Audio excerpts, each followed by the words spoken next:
So everything seems to be lining up so far. We got our locating dowel in, we got the stud in, and we got the second locating dowel in there. So I have my ring of bolts here that are all in the right place, just the nut I put on there. So I'm going to start fitting those with my 1/2" socket. So everything's started getting buttoned up. I have the bracket on there for the temperature gauge sender.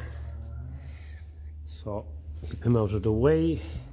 I am going to now adjust the tension on the governor rod.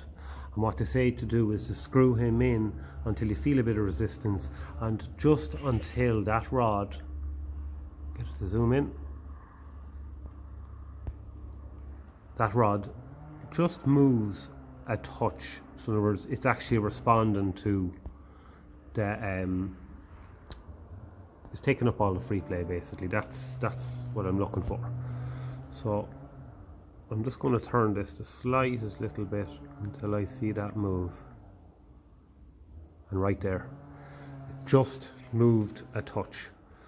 So I'm going to leave that there. I'm going to tighten up my 7/16 lock nut onto that with a spanner.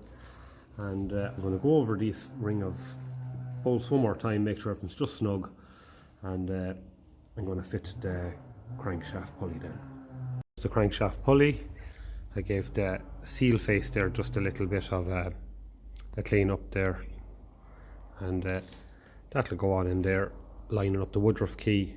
The seal is already lubricated, so there should be enough on that to do this. And then I'll put on the locking tab and the starter dog nut. So I've tapped in the pulley with a big socket, and I could hear the ring from the metal when it hit the end of the crankshaft, the little oil slinger washer. So I've just hand tightened this in. I'm going to put on my socket now. I think this is the biggest nut or bolt on the tractor. I think it's roughly in millimeters, it's 36 mil. And I'm going to put on my extension and give that a bit of a tighten up.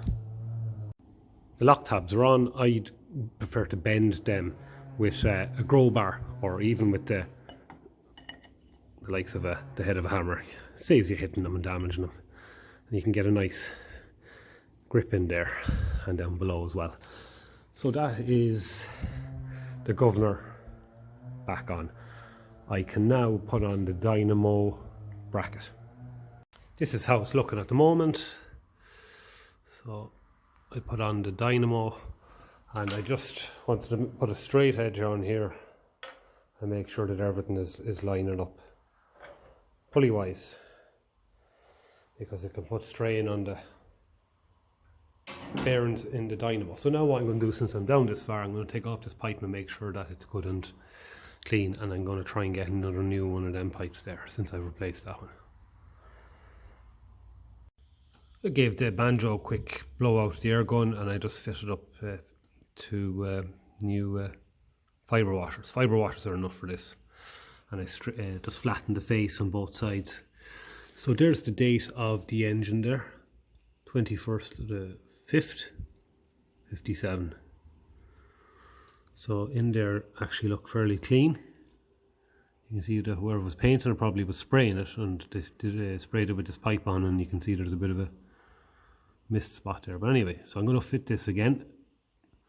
It just was something I wanted to check, because these things can get blocked. And I want this engine breathing as best as possible, because the pipe on top of the rocker cover was blocked as well. So I managed to clear that. So I want all of this, you know, just to help the engine. It might reduce the risk of chances of oil leaks. Another job I want to do, since I have a new oil filter ordered, is take off this oil filter housing and give it a good clean out and put a new sealing washer on there. I've already taken off this oil filter housing body and blown out all the galleries, so I'm happy that's clear, and that was blown out with petrol, so that's going to be good. So just want to see what condition the oil is in here and see what sort of sludge awaits me, and get the filter out, get everything washed, and get a nice new probably a copper or even a Doughty washer for the back there.